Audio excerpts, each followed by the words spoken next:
kabisa nichukue nafasi hii kumshukuru Mwenyezi Mungu kwa kutujalia afya njema na kuja kukutana siku ya leo.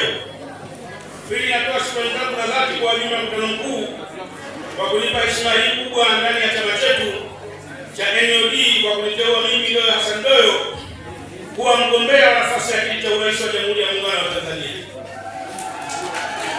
Nasema asanteni sana. Sina neno lingine zaidi ya kusema alhamdulillah. Kwangu hili ni tukio la kihistoria ndani ya chama chetu na ndani ya familia yangu na mimi mwenyewe pia, kwani kabla ya hili tukio hakuwepo mwanafamilia ambaye amewahi kushiriki tukio kubwa kama hili katika familia yetu. Aidha, nafasi hii hata kwa Watanzania wenzangu pia ni nafasi ambayo wameipata wachache kati ya mamilioni wa Tanzania. Hivyo pia ni historia kubwa inayoshuhudiwa na Watanzania wengi. Kipekee kabisa nitoe pongezi kwa viongozi wote wa vyama vya siasa hapa nchini kwa ushirikiano wao wa kuitikia mwito huu katika shughuli hii muhimu ya ujenzi wa demokrasia hapa nchini, taasisi za dini, mashirika yasiyo ya serikali na kadhalika. Ndugu wajumbe wa mkutano mkuu, hotuba yangu imelenga kuwakumbusha jambo wa Tanzania na wanachama wa chama chetu na wanachama wa vyama vyote vilivyosajiliwa kudumu katika nchi yetu kuwa mwaka huu ni mwaka wa uchaguzi. Hivyo tunapaswa kushiriki kikamilifu. Kwa kufanya hivyo, tutakuwa tunatekeleza takwa la kisheria la kikatiba, lakini pia kukuza demokrasia hapa nchini. Aidha, naomba wakati tunaelekea katika uchaguzi huu, ni muhimu kila mmoja wetu akatambua umuhimu wa kutunza amani na utulivu uliopo katika nchi yetu, kwani kufanya hivyo kutapelekea kuwa miongoni mwa Tanzania wenye nia na taifa letu. Kitu muhimu ninachotaka kusisitiza hapa katika hotuba yangu ni suala la kutunza amani ya nchi yetu. Suala muhimu kutoka hapa katika mkutano mkuu huu maalum ni kwenda kujipanga kikamilifu katika maeneo yenu ili tuweze kupata wagombea wa kukiwakilisha chama na kukiletea chama chetu ushindi katika uchaguzi huu.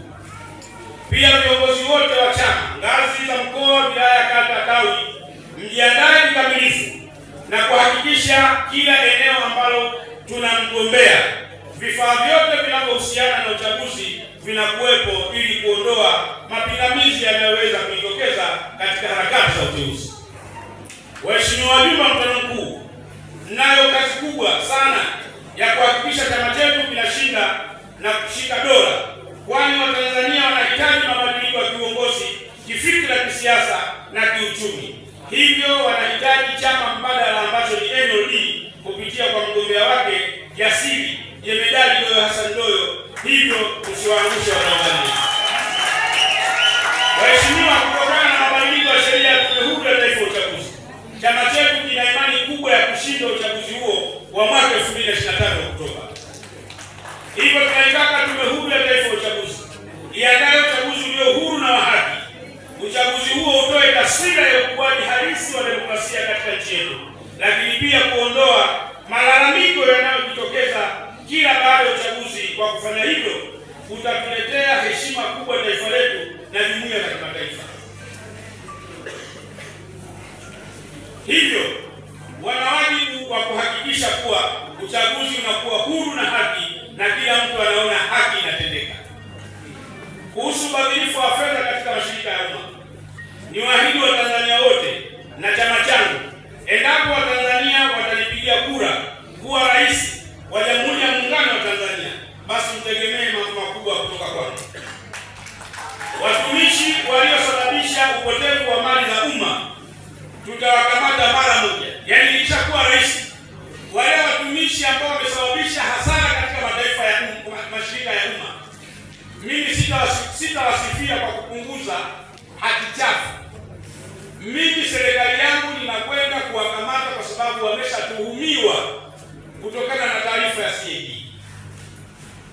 2, wakibainika kuwa wamejichukulia mali ya umma, tutatunga sheria kali ya kutaifisha mali zao na kufungwa jela na viboko 24 kila mwaka kwa kuwaibia Watanzania mali.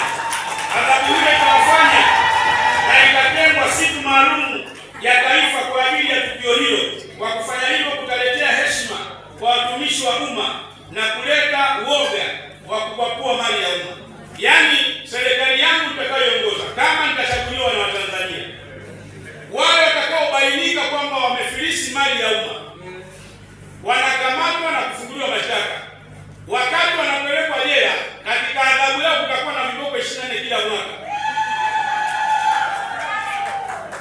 Vile viboko wakati wanatandikwa inakuwa siku ya taifa, baada ya kuwa siku ya mashujaa, sasa tunakuwa na siku ya kuwatandika viboko watu walioiba mali ya taifa lakini wakiwa jela. Kwa hiyo kila mwaka tunakwenda mali ya taifa, tunatangaza na magari, watu wanakwenda pale taifa, watu wanakula viboko 24 kila mmoja ili kukomesha watu wanaiba rasilimali ya taifa hili. Kwa kufanya hivyo, tutajenga nidhamu ya watumishi wa umma kuogopa kuiba mali za umma, kwa sababu zinakwenda kuwadhalilisha, na huku familia zao zikiona wakipigwa viboko, na TV zote za nchi hiyo ya nchi hii zitawekewa sharti maalum kurusha tukio hilo la kitaifa la kumtandika viboko 24 mtu aliyopakua mali ya umma. Ukishawazoesha hivyo hawezi kuiba, maana najua unakamatwa, halafu unaenda kutandikwa viboko 24 uende wa taifa. Unaweza ukaona ni adhabu ndogo kidogo, lakini ni udhalilishaji mkubwa utakao msababisha mtu aogope kuiba mali ya umma. Nikiwa rais wa nchi hii, tutakwenda kufanya kazi hiyo ya kutetea mali za Tanzania.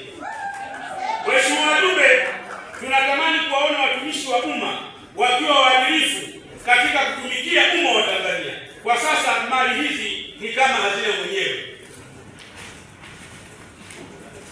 Eneo hili tunakwenda kusimamia mali za Tanzania kwa kauli mbiu ya uzalendo, haki na maendeleo chini ya Jenerali Doyo Hassan Doyo. Kwani tuna kauli mbiu nzuri sana, tuna kauli mbiu ya uzalendo, na nchi hii kazo lake ni uzalendo umetoweka. Kwa hiyo eneo hili inakwenda kurudisha uzalendo wa Tanzania. Zamani ukiokota hela unatangaza msikitini, jamani kuna